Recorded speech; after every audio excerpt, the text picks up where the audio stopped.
बात करने जाएंगे हम लोग आज साउंड की। बहुत ही मस्त प्यारा छोटा सा लेक्चर है यार, क्या क्या पढ़ेंगे इसके अंदर वो ये लिखा हुआ है, लेकिन उसके पहले let's start with the curiosity. Sound होता क्या है? जब आप मुझे सुन पा रहे हो तो ये वेव कैसे यहां से निकल रही हैं और आप तक पहुंच रही हैं, या फिर आपके ऊपर फैन चल रहा है and you can hear the voice of it. हाँ कि ना? चाहे वो एसी चलता है या मम्मी घर में चिमटे से रोटी उठाती हैं या फिर आपको मारती हैं, in all that cases you can all here the sounds. ये साउंड बनता कैसे है, फिर ये प्रोपोगेट कैसे होता है, आगे कैसे बढ़ता है, किस पे इस पे डिपेंडेंसी होती है, और हमारे नेचर में हम लोग इसकी कैसी वेलोसिटीज को ऑब्जर्व करते हैं, कैसे कम या ज्यादा कर सकते हैं। ये सारी बातें जो अभी तक मिथ थी ना, आज हम लोग इसको डीमिस्टिफाई करेंगे इस चैप्टर में। चलो क्या क्या पढ़ेंगे हम लोग, चालू करेंगे भैया साउंड होता क्या है, फिर साउंड ट्रेवल कैसे करता है, क्या तरीके हैं जिससे साउंड चल सकता है, क्या स्पेस में भी साउंड चलेगा, क्या एस्ट्रोनॉट आपस में जिससे बात कर सकते हैं, इसकी जिक्र करेंगे हम लोग। आप भी बताना कमेंट में कि आपके अकॉर्डिंग आंसर्स क्या क्या होने चाहिए। कुछ क्वेश्चन मैं पूछना चाहूंगा आपसे। How we hear the sound, कैसे हम लोग सुन पाते हैं, प्रॉपर्टीज ऑफ साउंड क्या है, टाइप्स ऑफ साउंड क्या है, और नॉइस के पॉल्यूशंस क्या है साउंड की वजह से। पीप पीप पीप पीप वो वाली बात भी करेंगे, ट्रैफिक वाली हम लोग। चलिए चालू करते हैं मेरे साथ साउंड का अपना lecture. I am very sure आपने पेन कॉपी उठा लिया होगा। यार चालू करने से पहले थोड़ा सा माहौल बनाते हैं और यार समझते हैं कि ये साउंड प्रोड्यूस कैसे होता है। देखो, हमें साउंड प्रोड्यूस करने के लिए चाहिए होता है डिस्टरबेंस, या करना होता है डिस्टरबेंस बोल सकता हूं। अगर डिस्टरबेंस कर दिया गया तो साउंड प्रोड्यूस हो जाएगा। For a very simple example, अगर मैं चुप हूं तो शायद आपको कोई भी साउंड सुनाई नहीं दिया होगा, शायद। हो सकता है फैन का थोड़ा सा साउंड आ गया हो जो स्पीकर से अभी आपके निकल रहा है, बाकी सराउंडिंग के साउंड होंगे, बट शायद मेरी तरफ से कोई साउंड ना गया हो। तो मैं कर क्या रहा हूँ सर, जब मैं बोल रहा हूँ तो मैं डिस्टरबेंस क्रिएट कर रहा हूँ। तो ये मेरे माउथ के आगे मीडियम है जो कि एयर है अभी, जिसके थ्रू मेरा बोला हुआ आवाज आगे बढ़ रहा है। मैंने वहां पे डिस्टरबेंस करा है, कैसे करा है? अपने माउथ से एयर को ब्लो करके। जब मैं बोल रहा हूं तो मैं एयर को वो ब्लो कर रहा हूं, मेरे मुंह से एयर निकल रही है, पर्टिकुलर प्रॉपर्टीज की निकल रही है। मैं नहीं बोलूंगा फ्रीक्वेंसी, मैं नहीं बोलूंगा एम्पलीट्यूड अभी के लिए, बट उसकी कुछ प्रॉपर्टीज है उस पर्टिकुलर की निकल रही है। फिर वो आपके कान तक जा रही है और आपका कान फिर उसको डिकोड कर रहा है अलग अलग पार्ट्स में, कि भैया ब्रेन को सिग्नल भेजो, ब्रेन बताएगा कि ये क्या बोल रहा है इंसान सामने वाला, और फिर आपका ब्रेन उसको डिकोड करके और आप उसको समझ पा रहे हो कि प्रोसेस बहुत फास्ट हो रहा है। Can you see? मतलब ये ट्रेवल तो बहुत तेज कर रहा है। अब ऐसा नहीं है कि यहां से अभी घर तक मैं डायरेक्टली बोल रहा हूँ, नहीं नहीं, तो आपके स्पीकर से आ रहा है साउंड, लेकिन आपके स्पीकर से आप तक और फिर डिकोड करने में भी बहुत कम टाइम लग रहा है। तो साउंड क्रिएट करने के लिए क्या होना चाहिए? डिस्टरबेंस। अगर डिस्टरबेंस होगा तो साउंड खुद ब खुद क्रिएट हो जाएगा, लेकिन साथ ही साथ होना चाहिए मीडियम। सर मीडियम क्या होता है? वो सराउंडिंग जिसके थ्रू ये आगे बढ़ पाए, प्रोपोगेट कर पाए। अगर मीडियम नहीं है, सराउंडिंग नहीं है, तो साउंड आगे नहीं बढ़ पाएगा। साउंड एक ऐसी वेव है जिसको हम बोलते हैं मैकेनिकल वेव, और इसको ट्रेवल करने के लिए चाहिए होते हैं सराउंडिंग के पार्टिकल। वो एयर हो सकता है, वाटर हो सकता है, ग्लास हो सकता है, टेबल हो सकती है, वायर हो सकता है, कप हो सकता है, कोकोनट का पील हो सकता है, जो भी। लेकिन कोई ना कोई मीडियम होना चाहिए जिसके थ्रू वो आगे बढ़ पाए, क्योंकि उसके पास खुद के पार्टिकल नहीं है। लाइट ऐसी नहीं है, लाइट अलग है, लाइक एक इलेक्ट्रोमैग्नेटिक वेव है, उसके पास खुद के पार्टिकल होते हैं, उसको मीडियम नहीं चाहिए होता। वो खूब चले जाती है अपने आप से, बड़े रहो बड़े रहो बड़े रहो, नहीं रुकती है। लेकिन साउंड वहीं पर पार्टिकल की रिक्वायरमेंट रखता है, डिपेंडेंसी है। ये सेल्फ सफिशिएंट नहीं है, आत्मनिर्भर नहीं है। इसको आत्मनिर्भर बनाने के लिए हमको मीडियम्स की रिक्वायरमेंट होती है। ये जिक्र करने के बाद चलो कुछ डेफिनेशंस और थ्योरीज पे चलते हैं, जहां पर इन बातों को और हम लोग पक्का पक्का डिफाइन कर रहे होंगे। चालू करा जाए। तो सबसे पहली जो हमारी डेफिनेशन आती है कि साउंड क्या है, is a wave created by the vibrations. ये होते हैं वाइब्रेशन। सर ये वाइब्रेशंस कैसे होते हैं? अभी दिखाता हूं आपको। अभी इसका एक आपको रियल लाइफ एग्जांपल दिखाता हूं मैं वाइब्रेशन का। यहाँ पे देखो, ये एक छोटू सू मोटू सू पतलू सू सॉरी पतलू सू, ये एक लड़की को देख रहे हो गया, और ये एक लाउड स्पीकर देख रहे होगे, राइट? अभी मैं क्या करता हूं, मैं लाउड स्पीकर को ऑन करता हूं, ठीक है? मैं लाउड, आई थिंक आपको भी सुनाई दे रहा होगा शायद थोड़ा थोड़ा। जैसे इसमें तो वो लगा हुआ है कि साउंड ना आए अगल बगल के, लेकिन फिर भी डाइफाग्राम हिल रहा है। डाइफाग्राम हिलने की वजह से डिस्टरबेंस हो रहा है, और उसकी वजह से जो वाइब्रेशंस हैं एटमॉस्फेयर में प्रेजेंट पार्टिकल्स के, वो आगे बढ़ रहे हैं, प्रोपोगेट कर रहे हैं, और वो उस लड़की के कान तक भी पहुंच रहे हैं। कुछ ऐसे वो साउंड ट्रेवल करता है। मैं कुछ चेंजेस भी कर सकता हूं इसमें वैसे। मैं इसमें कुछ चेंजेस कर सकता हूँ, देखो, ठीक है। अभी ये क्या चेंजेस कर रहा हूँ ये मैं सिखाऊंगा आपको, अभी थोड़ा सा सब्र बनाए रखो। आप कुछ देख रहे हो कोई चेंजेस हो रहे हैं, आप कुछ देख रहे हो कुछ कुछ चेंजेस तो हो रहे हैं, हाँ कि ना। इनको मैं समझाऊंगा, लेकिन उसके पहले I am just giving example कि वाइब्रेशंस होना जरूरी है, डिस्टरबेंस होना जरूरी है। जब डिस्टरबेंस होगा तभी ये साउंड प्रोड्यूस होगा। जब डिस्टरबेंस होगा वेव क्रिएट होंगी, तभी ये साउंड क्रिएट होगा और हमें कान तक पहुंच पाएगा। तो फर्स्ट एंड फॉरमोस्ट क्या है? डिस्टरबेंस। बिना डिस्टरबेंस के साउंड प्रोड्यूस नहीं होता है। डिस्टरबेंस कैसे भी हो सकता है? पेंडुलम का आपस में लड़ना भी डिस्टरबेंस है, राइट? डाइफाग्राम का हिलना भी डिस्टरबेंस है। मेरे वॉइस बॉक्स से एयर का निकलना और पार्टिकल में डिस्टर्ब होना भी एक डिस्टरबेंस है। फैन का चलना और हवा को काटना भी एक डिस्टरबेंस है। मम्मी का तुम्हें मारना और उसमें आवाज आना भी डिस्टरबेंस है। और विराट कोहली का 6 हिट करना भी एक डिस्टरबेंस है, जिसकी वजह से हम वो साउंड सुन पाते हैं। आई एम वेरी श्योर अब आपको ये चैप्टर और भी अच्छा लगेगा, क्योंकि भैया विराट कोहली का नाम आ गया, अब कैसे नहीं अच्छा लगेगा ये। चलो बहुत बढ़िया, चलो चालू करते हैं। तो साउंड प्रोड्यूस कैसे होगा सर? वाइब्रेशंस चाहिए, डिस्टरबेंस जिसमें क्रिएट हो वाइब्रेशंस। जब तक ये वाइब्रेशंस नहीं होंगी तब तक साउंड भी प्रोड्यूस नहीं होगा। बहुत प्यारा। चलो भाई, जैसे अब मोदी जी चाहे तबला बजा रहे हों और खुद वो तबला पीट रहे हों, या फिर ढोलक बज रही हो, सितार बज रहा हो, गिटार बज रहा हो, या फिर अरिजीत सिंह गा क्यों ना रहा हो, हर एक केस में क्या होता है सर? वेव्स क्रिएट होती हैं वाइब्रेशन की वजह से। तो sound is a form of wave which is created by the vibration. Vibration क्या है सर? वाइब्रेशन है to and fro motion. To and fro, जाना और आना, पेंडुलम का मूव करना और इधर मूव करना, ये क्या है? उसकी वाइब्रेशंस हैं। ये डिस्टरबेंस क्रिएट होती है जिसकी वजह से हमें मिलता है साउंड का प्रोपगेशन। बहुत प्यारा। अब हमारे हम जैसे हम बात करते हैं भाई, हम कैसे गाना गा लेते हैं? हमारे गले में ऐसा क्या है? हमारे गले में है लिरिक्स, जिसकी वजह से जो हमारा वॉइस बॉक्स है, इसको बोल सकते हो आप वॉइस बॉक्स, जब एयर लो होती है तो वो एमिट होती है, मुंह से बाहर निकलती है, और मुंह से बाहर निकलने में वो मीडियम पार्टिकल वो करती है disturb. Air from the lungs mix to vocal cord vibrates to produce the sound. दोनों वोकल कॉर्ड जब वाइब्रेट होती हैं, जिसकी वजह से हम साउंड को सुन पाते हैं और वो हमारे गले से भी निकल पाता है। क्या बात है सर? सर सर एक सिग्मा रूल तो बात कर, कुछ सिग्मा रूल्स हैं यहाँ पे भाई, ठीक है? ये समझने वाले रूल्स हैं। लेकिन जैसे कि अगर मैं बात करता हूं कि क्या दो एस्ट्रोनॉट्स आपस में स्पेस से बात कर सकते हैं? Don't try to argue in space, never never never, नहीं कर सकते हैं। आपका बोला हुआ दूसरे वाले को सुना ही नहीं देगा। अब आप बताओ क्यों? कमेंट में आंसर लिख दो, फटाक से लिख दो, पॉडियो पॉज करो और पहले कमेंट में आंसर लिखो कि यार हम लोग अगर स्पेस में बात कर रहे हैं तो स्पेस में बात क्यों नहीं हो पा रही है? एक एस्ट्रोनॉट दूसरे एस्ट्रोनॉट से आपस में कम्युनिकेट क्यों नहीं कर पा रहा है? Tell me in the comment box, let's see how many of you already know this. ठीक है, चलो अब मैं बता देता हूँ, बताना जरूरी है। होता क्या है भाई, आई एम वेरी श्योर तुमने कर दिया ना कमेंट। ना ना ना, पहले करो, वीडियो पॉज करो और पहले बहुत मारूंगा, बहुत कैमरे के अंदर घुस, पहले कमेंट करो, फिर हम आगे बात करेंगे। ठीक है, चलो कर दिया होगा, वेरी श्योर। चलो अब बात करते हैं भैया, क्या कहा था मैंने? हमें चाहिए मीडियम पार्टिकल्स। अगर मीडियम पार्टिकल है ही नहीं तो साउंड प्रोपगेट कैसे होगा? तो स्पेस में कोई मीडियम पार्टिकल नहीं है, कोई एटमॉस्फेयर नहीं है, कोई सराउंडिंग नहीं है, जिसकी वजह से साउंड का प्रोपगेशन भी पॉसिबल नहीं होता है। इसलिए हम लोग दूसरी वेव्स, रेडियो वेव्स या फिर अल्ट्रा वायलेट्स वेव्स का यूज करते हैं, जिसकी वजह से आपस में कम्युनिकेशन कर पाते हैं। आगे ना, आप ऐसे बोल के नहीं कर पाएंगे कि मीडियम पार्टिकल वहां पे है ही नहीं। किसी किसी अच्छा वो गेम खेला है बचपन में, वो दो कप को लेके और एक वायर से ज्वाइन करके hello hello hello hello hello hello वाला गेम, बताना जरा कमेंट में, क्योंकि उसका भी यहाँ पे यूज होगा। ठीक है, कोई भी जीत नहीं पाएगा क्योंकि तुम्हें कोई सुन ही नहीं रहा होगा। चलो बहुत प्यारा, सिग्मा रूल एक और आ गया भाई। द डेंसर द मीडियम, इसकी बात कर रहे थे ना हम लोग। The denser the medium, cup और कोन वाला example. The denser the medium, denser the medium. अभी यहाँ पे साउंड कहां से जा रहा है सर? यहाँ पे साउंड जा रहा है इस थ्रेड से। जब ये साउंड थ्रेड से जा रहा है तो थ्रेड डेंसर है एयर से, बोलो हाँ कि ना। तो थ्रेड के पार्टिकल हैं, ये तो सॉलिड पार्टिकल्स हैं। सॉलिड पार्टिकल डेंस होते हैं तो ये जल्दी पहुंच जाएंगे, दूर तक जा सकते हैं और जल्दी जा सकते हैं। समझ रहे हो इसको? यही है मोहब्बत उसकी सॉलिड से। तो अगर मैं बात करता हूं, पार्टिकल जितना डेंस होगा उतनी जल्दी साउंड प्रोपगेट होगा।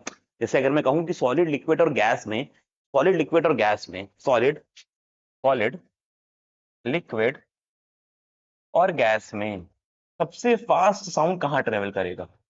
सबसे फास्ट। तो आप कहोगे सर सॉलिड के पार्टिकल बहुत पास पास होते हैं, बहुत डेंस होता है सॉलिड तो, और लिक्विड थोड़ा दूर दूर होता है सर, लेकिन गैसेस तो बहुत दूर होती हैं। तो सॉलिड जब पास पास है तो डेंस है, तो उसमें सर पार्टिकल तुरंत, ये वाला पार्टिकल की लेयर, ऐसे एक लेयर मानो, ये इस वाले पार्टिकल से लड़ेगी, हाँ कि ना, फिर अपनी एनर्जी आगे भेज देगी, खुद पीछे आ जाएगी। फिर ये लेयर इसके आगे वाले पार्टिकल से लड़ेगी, अपनी एनर्जी आगे भेज देगी और पीछे आ जाएगी। क्या हो रहा है ये तो प्रोपगेशन हो रहा है, देखो ऐसे वेव आगे जा रही है, खींच खींच खींच खींच, that is the movement of the waves. ऐसे वेव्स आगे बढ़ती हैं, प्रोपोगेट करती हैं और एक पॉइंट से दूसरे पॉइंट पहुंच पाती हैं। That is what we call as sigma rule. याद रखना, देखो सिग्मा इग्मा रूल काम के नहीं है, मतलब रूल नंबर काम के नहीं है, वो तो ऐसे ही बस मोहब्बत में लिख दिया है। लेकिन उससे जरूरी क्या है मेरे बच्चे, वो है ये बातें। The denser medium, the denser is the medium, the faster the gossip spread. तो इसीलिए कहा जाता है क्या सर कि दीवालों के भी कान होते हैं, क्योंकि वो सॉलिड होती है। नहीं नहीं नहीं नहीं, अरे वो जस्ट एक फ्रेम है। सॉलिड सबसे fast, then liquid and then gases. सबसे फास्ट कहाँ ट्रेवल करेगी सर? सॉलिड्स में, then liquid and then gas. क्या बात है भाई, बहुत प्यारा। तो ध्यान से समझना भाई, है ना, जो भी आप बातें कर रही हैं थोड़ा थाम के करिएगा, हो सकता है कोई और भी सुन रहा हो। ठीक है, अब मैं बार बार कह रहा हूँ प्रोपोगेशन प्रोपोगेशन प्रोपोगेशन, तो प्रोपोगेशन का मतलब होता है ट्रेवल करना, एक पॉइंट से दूसरे पॉइंट पे जाना। बस थोड़ा सा अच्छा वर्ड होता है जिसको यूज कर लेते हैं थोड़ा सा, देख रहा ना, जिंजी वाला वर्ड है propagation. Needs a medium, sound must have something to travel through. A medium, this is called solid, liquid और गैस। कोई मीडियम होना चाहिए, प्रोपोगेट मतलब मूव करने के लिए कोई मीडियम होना चाहिए। सॉलिड होगा तो सबसे फास्ट, लिक्विड होगा तो प्रिटी फास्ट, लेकिन गैस होगा तो भाई बहुत धीमे जाएगा। लेकिन धीमे भी तेज होता है इसका, इसका धीमे भी तेज है। धीमे की मतलब भी समझ रहे हो, धीमे का मतलब यहाँ पे 340 मीटर पर सेकेंड है, 340 meters in 1 second, 340 meters in 1 second, that is the speed of sound। वह काफी फास्ट है यार, 340 मीटर पर सेकेंड इज नॉट अ छोटा साउंड। ठीक है, ये भी बहुत फास्ट साउंड है। क्या बोलते हो, हाँ की ना, हाँ की ना, चले आगे चले, चलिए भाई अब चलते हैं आगे। चला जाए, यहाँ तक नोट्स बन गए ना भाई? ऐसा तो नहीं है नोट्स वोट्स छोड़ रहे हो तुम लोग, है ना, है ना, है ना? चलो चलते हैं अभी हम लोग आगे। अभी हो गई भाई प्रोपोगेशन मतलब साउंड की स्पीड की बात। अब आ गया नेक्स्ट हमारा कि भैया sound as a wave travel कैसे करती है। तो मैंने आपको बताया कि देखो ये होती हैं लेयर्स, ये होती हैं अपनी लेयर्स। अभी साउंड क्या करता है, एक लेयर, अच्छा ऐसे ऐसे देखो, ठीक है, एक लेयर ये रही, दूसरी ये लेयर रही, तीसरी ये लेयर रही। अभी तीन लेयर की बात करते हैं, ठीक है, 1 2 और 3। मान लो पहली लेयर पे एनर्जी आई और ये डिस्टर्ब हुई, ठीक है, तो पहली लेयर क्या हुई, पहली लेयर थोड़ी सी आगे बढ़ गई, सेकेंड लेयर के थोड़ा सा आगे पहुंच गई। अब पहली और दूसरी में जो स्पेस था ये बहुत कम हो गया, देख रहे हो, बहुत पास आ गई।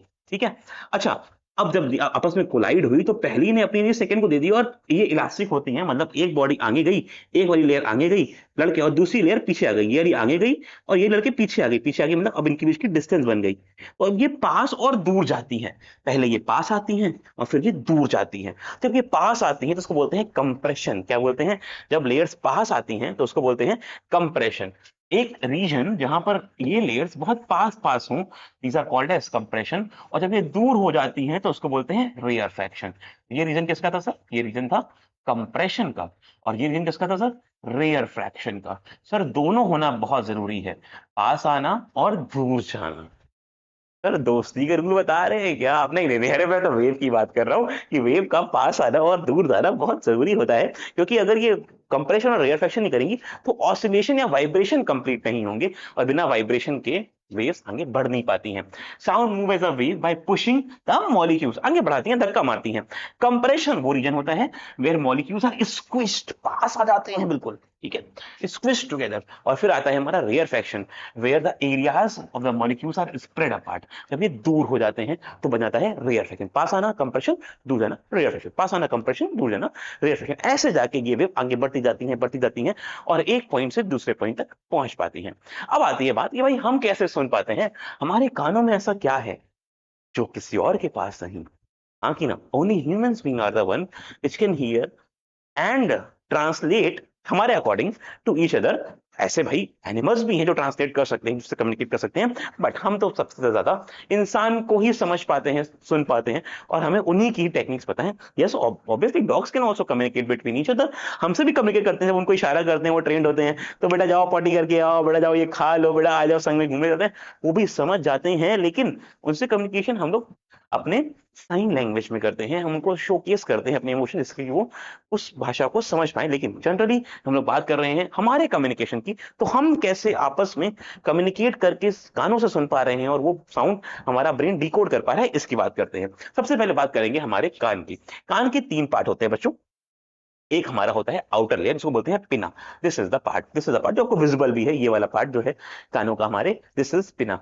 दोनों कान के दोनों पार्ट हमारे हैं पिना। पिना वो वाला पार्ट है जो आउटर रीजन है, जहां से हम साउंड को कैच करते हैं। अच्छा, ये बने भी कैसे हैं देखो, कि ज्यादा एरिया से साउंड हमारे पास आ पाए, ज्यादा एब्जॉर्बिशन हो पाए, ज्यादा सरफेस एरिया कवर हो पाए, इसीलिए बड़े बने हैं। दे कुड हैव छोटा सा शेप, लेकिन ये ऐसे डिजाइन है कि यहाँ से एब्जॉर्प्शन भी इजी हो पाए, जिससे ज्यादा साउंड, उस साउंड की वेव्स हम तक ज्यादा नंबर्स में रीच कर पाए, तो इट कैचेस द साउंड।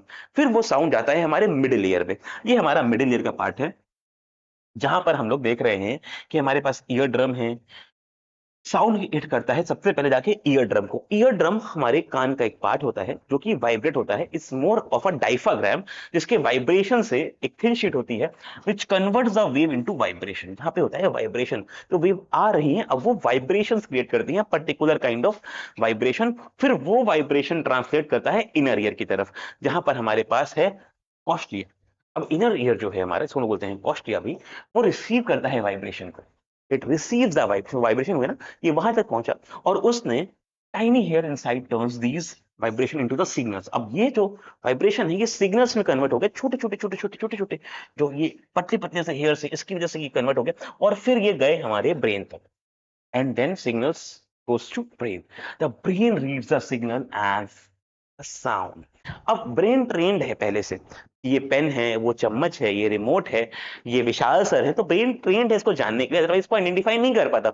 अब मैं तुमसे बोल दूं बिकट रन डू मोड वाई दुआ रुइन दीपा दीपा दीपिक टू, तो तुम समझ नहीं पाओगे कि मैंने क्या बोला। वैसे तो मैंने सही भी नहीं बोला है, ये तेलुगु में शायद 1 2 3 पर गिनती है, अगर कोई देख रहा हो साउथ की, तो मुझे करेक्ट करना, मैंने पूरी तरह से नहीं बोला, मुझे भी थोड़ी थोड़ी जाती है, कुछ मैंने पढ़ा है। तो अब इसको डिकोड नहीं कर पाया, लेकिन सुन पाए, आपने सुना, समझ नहीं पाए, क्योंकि ब्रेन डिकोड नहीं कर पाया। ब्रेन ने सुना तो इसको कि यार कुछ तो बोला है इस इंसान ने, लेकिन डिकोड नहीं हो पाया कि क्या बोला गया है। ये गिनतियां थी तेलुगु में। अब तेलुगु की जो गिनतियां हैं ये आपको कभी ट्रेंड ही नहीं करी गई, other than south Indian boys and girls. तो उनके लिए, उनके अलावा किसी और लैंग्वेज की बात करता हूँ, जैसे मैं जामापेल विशाल बोलता हूँ, तो शायद जामापेल का लोग, काफी लोग डर जाते हो, लेकिन तुम लोग स्मार्ट हो, पता है, तुम लोग तुरंत गूगल सर्च कर लोगे, चैट जीपीटी करोगे, व्हाट इज ये जामापेल। और काफी लोगों ने फ्रेंच सीखी भी होगी, तो यू नो मैंने जामापेल फ्रेंच में बोला है, तुमने सुना लेकिन डिकोड नहीं कर पाया, क्योंकि ब्रेन उसके लिए ट्रेन नहीं था। लेकिन जो भाषा हम लोग यहाँ पे कह रहे हैं उसके लिए हम लोग कम्युनिकेशन कर रहे हैं, वहां ब्रेन ट्रेंड है इसको सुनने के लिए, तो वो उसको डिकोड भी कर पा रहा है कि क्या बोला गया। तो ऐसे sound outer layer, middle layer और हमारे इनर लेयर से अंदर तक पहुंचता है, और ब्रेन उसको फिर डिकोड करता है कि वो क्या बोला गया है। और होता कैसे है सब, ये होता है ऑसिलेशंस के फॉर्म में। जो आप ये देख रहे हैं, दीज आर द वेव्स। ये क्या है, ये वेव्स हैं। ये क्या है, ये वेव्स हैं। कैसे क्रिएट होती हैं, आ जाओ तुमको एक वेव दिखाता हूं मैं, एक वेव क्रिएट करके दिखाता हूं मैं तुमको यहाँ पे। अब तुम देखो यहाँ पर, आप देख सकते हो कि एक, मान लो कि एक अभी के लिए वायर है या फिर एक स्ट्रिंग है जो कि कनेक्टेड है दोनों पॉइंट से, ठीक है। मैं इसका एक एंड लूज भी छोड़ सकता हूँ, I can make one of its end loose. अब अगर मैं अभी अभी कुछ नहीं देखो मूव कर रहा है, सब अभी रुका हुआ है, ठीक है। अब अगर मैं डिस्टरबेंस क्रिएट कर दूं, अब मैं अगर यहां से डिस्टरबेंस क्रिएट कर दूं, तो आप देख रहे हो कि ये वेव्स क्रिएट हो गई, हाँ कि ना। अगर मैं डिस्टरबेंस क्रिएट करता हूं तो आपको दिख रहा होगा कि यहां से वेव्स क्रिएट हो गई, अगर मैं डिस्टरबेंस क्रिएट करता रहूं तो ये वेव्स क्रिएट होती रहेंगी, हाँ कि ना, बोलो भाई। तो ये वेव्स क्रिएट होती रहेंगी। तो ये वेव्स क्रिएट क्यों हो रही हैं, क्योंकि डिस्टरबेंस हो रहा है, और यही वेव्स हमारी ऑसिलेशंस हैं। ऑसिलेशंस मतलब हमारे वेव्स के फॉर्म भी हैं। इनको कुछ समझने पड़ेंगे, इनके कुछ पॉइंट समझने पड़ेंगे हमको। मैं उसको आपको 2 मिनट में समझा देता हूं, आपके लिए बहुत काम का भी है वो। Let's understand what are the few important points that you must be knowing about the wave।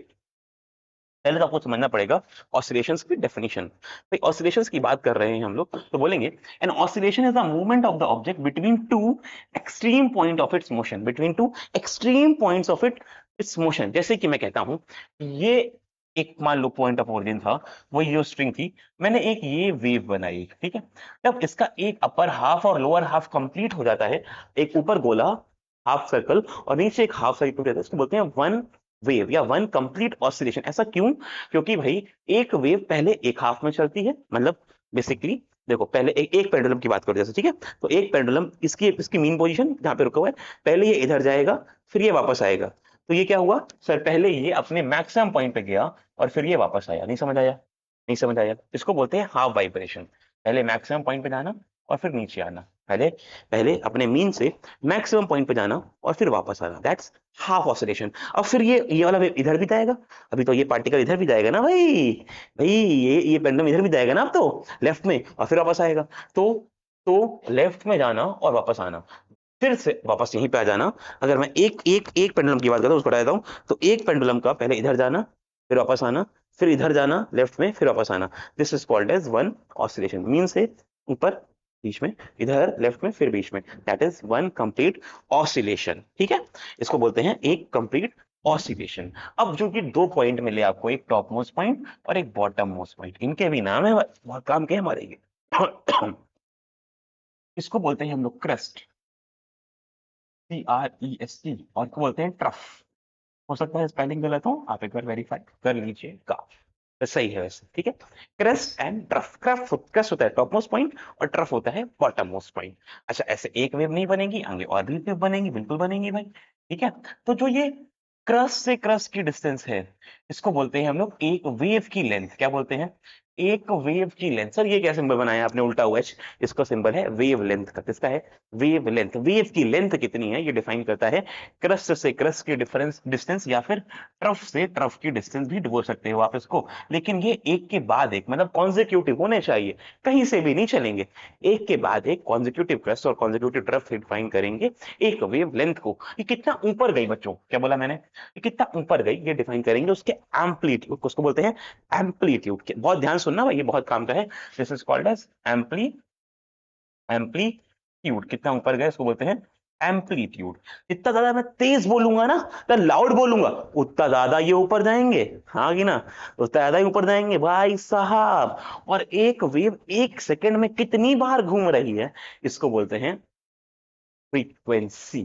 तीन वर्ड बोले मैंने आपको। पहला वर्ड बोला मैंने आपको वेव का ऑसिलेशन। मैंने कहा सर एक वेव जब कंप्लीट होती है तो एक क्रस्ट और एक ट्रफ बनता है, उसमें क्रस्ट से क्रस्ट की distance wavelength. Sir mean line से टॉप मोस्ट पॉइंट की क्रस्ट की डिस्टेंस इज व्हाट? एम्पलीट्यूड। और एक सेकंड में कितने नंबर ऑफ ऑसिलेशंस हो रहे हैं, ये उसकी frequency. Number of oscillation in one second is the frequency. लिख लो इस बात को जल्दी से। और फ्रीक्वेंसी का उल्टा होता है time period. 1/f is equals to T, that is time period. ठीक है, इतनी बात को आप लोग लिखते हुए चलो, फिर हम लोग आगे बात करते हैं। देखो अभी इट इज ऑल्सो डिस्क्राइब है, ऑसिलेशन ऑल्सो डिस्क्राइब है टू एंड फ्रो मोशन। देखो यहाँ पे आपको दिख गया वो सब, एम्पलीट्यूड दिख रहा है आपको, टाइम पीरियड दिख रहा है आपको, एक सेकंड में कितना कंप्लीट कर रहा है। The time period is the time it takes to complete one full oscillation. कितना? एक सेकंड में ऑसिलेशन, एक सेकंड में कितना टाइम ले रही है ऑसिलेट करने में, that is the time period. Okay, चलो this is the number of oscillation vibration. Frequency क्या होती है? फ्रीक्वेंसी की बात करें, number of oscillations of vibration in one second. जैसे मैं तुमसे कहूं कि ये वेव कितने, मतलब मान लो ये एक सेकंड में यहां से यहां गई, this is the distance covered in one second, ठीक है। तो इसकी कितनी फ्रीक्वेंसी हुई, if I am asked to find the frequency. देखो देखो यहां से यहां तक ये एक वेव कंप्लीट हुई, क्यों? क्योंकि यहां से चालू हुई थी, इसने पहले अपना ये हाफ कवर करा, फिर ये नीचे हाफ, तो ये एक वेव हो गई। फिर ऐसे ही ये दूसरी हो गई, ये वन हो गई, ये टू हो गई, ये थ्री हो गई, ये फोर हो गई, ये वाली फाइव हो गई, और ये वाली सिक्स हो गई। तो इसने सिक्स वेव कंप्लीट हुई हैं। सिक्स वेव का मतलब है जैसे सिक्स इन फ्रीक्वेंसी, इसकी फ्रीक्वेंसी सिक्स है। क्या है इसकी फ्रीक्वेंसी? इस वेव की फ्रीक्वेंसी आप काउंट कर सकते हो, इस वेव की फ्रीक्वेंसी कितनी है सर? सिक्स है। तो टाइम पीरियड कितना होगा? अच्छा, फ्रीक्वेंसी यूनिट होती है बच्चों हर्ट्स। क्या होती है? H Z. क्या होती है? हर्ट्स। क्या होती है? Hertz. H Z, H Z, ठीक है। Number of oscillation of vibration in per second, उसकी फ्रीक्वेंसी हो गई 6 हर्ट्ज। और टाइम पीरियड निकालना होगा तो 1/फ्रीक्वेंसी, मतलब 1/6 second. Second time period unit second ही होती है, 1/6 सेकेंड उसका हो गया टाइम पीरियड। आई होप ये सिंपल होगा, समझ आ रहा होगा। Frequency determine the pitch also, pitch, pitch sir हम लोग कितना तेज बोल रहे हैं। अगर मैं बोलता हूँ कि तुम एक बहुत अच्छे बच्चे हो तो मैंने तेज बोला, और यहाँ पे तेज का मतलब था मैंने फ्रीक्वेंसी बढ़ा दी। मैं बोल रहा हूँ तुम एक बहुत अच्छे बच्चे हो, यहाँ मैंने फ्रीक्वेंसी कम कर दी, धीरे बोला है। अगर तुम वीडियो को 2x पे देख रहे हो, तुम फ्रीक्वेंसी तेज करके देख रहे हो, और 1x पे देख रहे हो तो कम करके देख रहे हो, और 0.5 पे कर ली तो और कम कर ली, नहीं आया। That is the frequency. Higher frequency मतलब हायर पिच। ऐसे आपने सुना होगा कि जो सीटी है वो बहुत पीनी सी आवाज निकालती, पी वाली जो हॉर्न है वो बहुत इरिटेटिंग, क्योंकि उसकी फ्रीक्वेंसी बहुत ज्यादा होती है। फ्रीक्वेंसी ज्यादा होने पे साउंड इरिटेट करने लगता है हम लोगों को, ठीक है। चलो, ढिंचैक पूजा गाना सुना है, सेल्फी मैंने ले लिया आज, वो इरिटेटिंग गाना है क्योंकि इसकी फ्रीक्वेंसी बहुत ज्यादा है। एक वहीं पर अरिजीत सिंह गाता है तो कितनी सुरीली आवाज में आगे ना। चलो भाई, बहुत प्यारा। लो फ्रीक्वेंसी मतलब low pitch, that is a flat sound, like a Lions roar. ऐसे नहीं करता है वो, लेकिन जैसे भी करता है वो लायंस रोर करता है। मैं विशाल सर तो रोर कर भी नहीं पा रहे, but that's the difference in the frequency. Sir pitch अलग अलग होती है, जैसे ड्रम की पिच लो होती है, बर्ड की पिच हाई होती है, बहुत पिटनी सी आवाज होती है ना। लायन की पिच लो होती है, मैन की पिच भी लो होती है, वुमेन की पिच हाई होती है। Women's have the shriller voice. जो गर्ल्स हैं, वुमेन्स है, उनकी वॉइस श्रिल है। जो बॉयज और मेन्स है उनकी आवाज थोड़ी सी ज्यादा मोटी होती है, हाँ की ना। बोलो हाँ की ना, बोलो हाँ की ना, ठीक है। So we have low pitch, we have low pitch, हमारी पिच लो है, और गर्ल्स की पिच हाई है, वुमेन्स की पिच हाई है। ये डिफरेंस है हमारे लिरिक्स में, हमारे वॉइस बॉक्स का ही ये डिफरेंस है बच्चों। तभी दोनों की वॉइस अलग है। हाँ, तुम कन्वर्ट कर सकते हो, you can act like a girl sound, तुम उसके बाद निकाल सकते हो। द मैक्सिमम डिस्प्लेसमेंट, ये पढ़ लिया हम लोग ने, एक बार ये पढ़ लिया है सब हम लोग ने। The maximum displacement of the particle, ये मैक्सिमम डिस्प्लेसमेंट, मीन लाइन से मैक्सिमम डिस्प्लेसमेंट, ये क्या है, ये एम्पलीट्यूड है, दीज आर द एम्पलीट्यूड, ठीक है। एम्पलीट्यूड डिटरमाइन द लाउडनेस, जितना ज्यादा एम्पलीट्यूड होगा उतनी ज्यादा लाउडनेस। बात कर चुका हूं मैं ये सब, एक एक ग्राफ में समझा दिया था मैं तुम लोगों को ये, ठीक है। डिटरमाइन द लाउडनेस, कितना लाउड होगा साउंड, ये डिफाइन करेगा उसका एम्पलीट्यूड। हाई एम्पलीट्यूड मतलब लाउड साउंड, तेज अगर साउंड होगा तो उसका एम्पलीट्यूड, जैसे लाउड स्पीकर का साउंड होता है ना, वो ऊपर तक जाता है, उसका एम्पलीट्यूड ज्यादा होता है। लो साउंड होता है तो सॉफ्ट और फीबल साउंड होता है, तो वो छोटी छोटी वेव बनाता है। ये छोटी छोटी होती है, छोटी छोटी मतलब है, ये छोटा साउंड है, धीरे वाला साउंड है, आराम आराम से बोला जा रहा है यहाँ पे। यहाँ कोई लाउड स्पीकर नहीं लगाया है, ठीक है। चलो, अच्छा, मेजर किस में करती है, बहुत इंपॉर्टेंट है। Measures in decibel. Decibel loudness की यूनिट है बच्चों, डीबी बोलते हैं उसको। आप अगर ईयरफोन्स खरीदते हो अच्छे क्वालिटी के, तो उसमें लिखा होता है कि कितने डीबी से कितने डीबी तक का साउंड प्रोड्यूस कर सकते हैं। बहुत प्यारा। सर सिग्मा रूल आ गया है, सिग्मा रूल आ गया है सर, एक बार जल्दी से पढ़ लेते हैं, कानों कान खबर ना लगे किसी और को, क्योंकि सब लोग सुन रहे हैं कि हम लोग क्या क्या पढ़ रहे हैं ना। सिग्मा रूल कह रहा है different vibes, same volume but different vibes, same pitch hits the ears, low pitch shakes the. ओ वाह, गहरी बात कर दी है तो।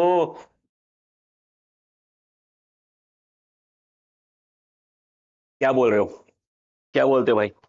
भाई ये तो दिल की बात हो गई भैया, अब तो अब इसके आगे कुछ नहीं, अब इसके आगे कुछ नहीं भैया, अब इसके आगे कुछ नहीं, अब आगे चलना पड़ेगा हम लोगों को, है ना। अब बातें गहरी हो रही हैं। ऑडिबल साउंड की बात करते हैं। सर ऑडिबल साउंड वो साउंड है जो हम लोग सुन पा रहे हैं। हाँ, कुछ ऐसे साउंड होते हैं कि हम लोग ना सुन पाए, हाँ। हम सिर्फ एक पर्टिकुलर रेंज का ही साउंड सुन सकते हैं, ना उससे कम ना उससे ज्यादा। जो हम सुन सकते हैं उसको बोलते हैं ऑडिबल रेंज। क्या बोलते हैं उसको, तो बताना कितनी होती है, जरा कमेंट बता दो, कमेंट बता दो। कितनी है ह्यूमंस के लिए, एक नॉर्मल ह्यूमन बीइंग के लिए ऑडिबल रेंज क्या होती है, कमेंट बॉक्स में, ठीक है। चलो, आई होप बता दिया होगा। Audible sounds are the trending song, only humans can vibe to 20 hertz to 20,000 hertz. भाई ये सब मैं तुमको पढ़ाने के लिए बोल रहा हूँ, वाइब लिखना ना, कैन हियर लिखना, ठीक है। Can hear, can hear from 20 hertz to 20,000 hertz, 20 hertz से लेके 20,000 हर्ट्ज तक एक नॉर्मल इंसान हमारा और तुम्हारे जैसा सुन सकता है, ठीक है। बच्चों की बात नहीं कर रहा हूँ, इन्फेंट्स की बात नहीं कर रहा हूँ, उनकी अलग होती है भैया। नॉर्मल ह्यूमन की बात कर रहा हूँ। डॉग्स कैन गो बियॉन्ड, है ना। Dogs can go beyond when grandpas forget. नमस्कार to all the grandpas, no joke, this just for the relation, ठीक है। थोड़ा ग्रैंडपा लोग थोड़ा ऊपर सुनते हैं यार, थोड़ा लाउड सुनते हैं वो ना, कोई बात नहीं। बट डॉग्स, डॉग्स भाई 20,000 के ऊपर वाला साउंड भी सुन लेते हैं, ठीक है। और बैंड पास जो थोड़ा सा ईयर अगर हो जाएगा तो धीरे सुनेगा, ठीक है। अब ये अलग अलग डेसिबल रेंज हैं, अलग अलग हमारे पास, जिससे जिससे साउंड प्रोड्यूसर जो जो इंस्ट्रूमेंट में यूज कर रहे हैं। जैसे कि अगर बात करूं मैं फायर आर्म्स की, तो एक्सट्रीमली लाउड होता है भाई। एम्पलीफायर लाउड, म्यूजिक चल रहा है, ईडीएम चल रहे हैं, एक्सट्रीमली लाउड होते हैं, ठीक है। रॉक म्यूजिक चल रहा है, लाउड होते हैं, chain show. Dish washer moderate sound है, ठीक है। क्वाइट रूम है, बर्ड सॉन्ग, प्यारी प्यारी सुनहरी सी आवाज, चींची चींची, 40 हर्ट्ज क्वाइट, ठीक है। तो ये क्वाइट आराम से वाला है। जो ये वाला है भाई, ये बन जाता है पॉल्यूशन, इसको बोलते हैं नॉइस पॉल्यूशन। ये वॉइस है, ये नॉइस है, दोनों में डिफरेंस है। जो वॉइस आपको इरिटेट कर रही है, एक रेंज के ऊपर जा रही है, उसको बोला जाता है नॉइस, जो आपको प्रॉब्लम कर सकती है लॉन्ग टाइम के लिए। ओके। इनऑडिबल साउंड क्या है सर? ऑडिबल तो पढ़ लिया, 20 से लेके 20,000 तक जो एक ह्यूमन सुन सकता है। क्या इसके अलावा इनऑडिबल भी? हाँ जी बच्चों। अब वो साउंड जो हम लोग ना सुन पाए उसको बोलते हैं इनऑडिबल, जिसमें 20,000 से छोटा वाला, 20 हर्ट्ज से छोटा वाला, और 20,000 से ऊपर वाला, 20 हर्ट्ज से कम और 20,000 हर्ट्ज से ज्यादा, विच इज नॉट नॉट हियरेबल। हम लोग इसको नहीं सुन पाएंगे, लेकिन हाँ कुछ लोग हैं जो सुन सकते हैं। तो कौन कौन है सर? फ्रीक्वेंसी बिलो 20 हर्ट्ज, कौन? तो राइनोसोरस सुन सकते हैं इसको। अल्ट्रासाउंड, अल्ट्रासाउंड सुना है तुम लोगों ने? पेट का अल्ट्रासाउंड होता है क्या? वही वाला। फ्रीक्वेंसी अबव 20,000 हर्ट्ज, उसको बोलते हैं यूज बाय बैट्स या फिर सोनार। सोनार एक डिवाइस होती है बच्चों, जिसमें पानी के नीचे क्या है, कितनी दूर पानी के नीचे ऑब्जेक्ट है, कोई जो दूसरी सबमरीन है पानी के नीचे किसी और कंट्री की, जो हमसे लड़ाई लड़ने आ रही है, वॉर हो रहा है, तो उसको जांचने के लिए सोनार का यूज कराया जाता है। साउंड नेविगेशन एंड रेंजिंग, लिख लो, बोलते हैं sound navigation and ranging. Okay. Okay भाई साहब, जो सब साथ में लिखे हुए हैं, keep keep reading, keep going, ठीक है। When you frequency is too low, that is low key for the humans to catch, that is below 20 hertz, which cannot be heard by the humans, लेकिन dinosaurs can hear this. इसी के ऊपर है वो वाले जो बैट्स सुन पाते हैं, इसको बोलते हैं अल्ट्रासाउंड। बल्कि बैट्स यार अल्ट्रासाउंड की वजह से ही अपने जो प्रेज है उनको पकड़ पाते हैं, और अपने पाथ को डिसाइड कर पाते हैं, क्योंकि उनको वैसे भी नाइट में तो नहीं दिखता, उनको तो साउंड की वजह से ही चलना पड़ता है। चलो, अच्छा म्यूजिक और नॉइस की बात करते हैं। म्यूजिक, वो जो मजा आता है सुनने में, क्या बोलते हो भाई साहब? क्या बोलते हैं भाई साहब? जो सब लोग अपने अपने फेवरेट कमेंट कर दो, फेवरेट सिंगर्स को कमेंट कर दो, ठीक है। क्या कौन कौन सी वॉइस आपको अच्छी लगती है, गाने कौन कौन से फेवरेट है, बता दो मुझे, मैं भी देख रहा हूँ कि क्या प्लेलिस्ट में चल रहा है आपकी। The present sound that can hear harmonious frequency, आराम से प्यार से सुन रहे हैं भाई साहब, गाने बज रहे हैं, समा बना हुआ है, दोस्तों के संग पार्टियां चल रही हैं, that is what is music. फिर आता है नॉइज, अनप्लीजेंट साउंड, सर गाड़ी का हॉर्न, सीटी, इंचक पूजा की आवाज, ये all are the unpleasant sound. Is a mixture of sound wave which irregular frequency नहीं अच्छी लगती हमको यार, एक पर्टिकुलर फ्रीक्वेंसी दो जिसमें मजा है, ठीक है, दैट इज द म्यूजिक। अब जो वो जो टोन है ना, जो दिक्कत कर रही है अपने को, 1 डेसिबल लेवल के ऊपर है, 80, 100, 150 जा रहा है, that is the noise pollution, जो दिक्कत करता है हम लोग को, हमें बहुत परेशानी होती है सुनने में, चाहे वो कॉर्न का हॉर्न हो, ट्रैफिक में जाम हो, अरे भाई साहब ना पूछो वो सब, ठीक है। Present the undesirable and unpleasant sound in the environment, any sound above 85, above 85 is is harmful for the human ear, और उसको बोलते हैं हम लोग पॉल्यूशन का कॉज, ठीक है। अब कैसा कैसा है सर? ट्रांसपोर्ट में है, ट्रैफिक में है, रेलवेज में है, एयरक्राफ्ट में है, इंडस्ट्रीज हैं, फैक्ट्रीज हैं, उनके साइरेंस हैं, है ना, है ना, मशीनरीज हैं, नेबरहुड नॉइज है, आंटी जी चिल्ला रही हैं बगल में, है ना, टेलीविजन चल रहे हैं, एयर कंडीशन चल रहे हैं, किचन अप्लायंसेस कभी कभार बहुत लाउड साउंड करते हैं, कंस्ट्रक्शन हो रहा है, हथौड़े पड़ रहे हैं, डम डम डम डम डम, तो उसकी जो आवाजें हैं, they all are the causes of the noise pollution, busting of crackers। लेकिन सर फुड़ाएंगे ना तो नहीं छोड़ेंगे ना, ऐसे कैसे छोड़ दें, अभी तो दिवाली, ना ना ना। और आई एम सेइंग, बट हम लोग तो साल में एक ही बार कर रहे हैं ना, वैसे भी हाँ, हमको ना डेली लेके पटाखे फुड़ा रहे हैं, है ना। चलो ठीक है, चलो। इफेक्ट्स क्या है सर? कुछ कुछ इफेक्ट्स हो सकते हैं, ज्यादा दिक्कत करें, ज्यादा टाइम तक हम लोग इसको यूज करते रहे तो can lead to hypertension, high blood pressure हो जाएगा अगर लाउड साउंड सुनते रहोगे तो, anxiety, stress, lack of sleep, insomnia बोलते हैं इसको। इसीलिए ध्यान रखना है कि बहुत ज्यादा इन्वॉल्व नहीं होना है हाई लाउड जो टोन है उसमें। हाँ थोड़ा बहुत चलता है, कभी कभार चलता है, बट डेली करोगे तो फिर इनका शिकार बन सकते हो। हियरिंग लॉस भी हो सकता है, can cause temporary permanent hearing loss in both the humans and animals. तो मेक श्योर कि आप एक रेंज तक ही सुनिए, उसके ऊपर कान में ना सुनिए भैया, दिक्कत कर जाएगा। हार्ट इश्यूज भी हो सकते हैं, increases cholesterol and the chances of cardiovascular disease, can damage extremely to the body, sound intensity above 180 can lead to the death also, ठीक है। बल्कि साउंड से डेथ हुई भी है लोगों की, और इसीलिए इसको प्रिकॉशनरी एक्शन में लाया भी गया है। प्रिवेंशन क्या है भैया? जो फैक्ट्रीज हो उनके दूर घर बने भाई, फैक्ट्री एरियाज, रेसिडेंशियल एरियाज के दूर हो। Use silencer on vehicle and machinery, जैसे कि बहुत ज्यादा आवाज ना करें। वो ज्यादा हॉर्न का यूज करना भी गलत है यार, हम लोग गाड़ी को अगर सिविक सेंस चलाएं तो बिना हॉर्न के भी हम लोग ओवरटेक कर सकते हैं, साइड मांग सकते हैं, लाइट रात के समय में डिपर लाइट की वजह से हम लोग साउंड प्लेस नेविगेट कर सकते हैं।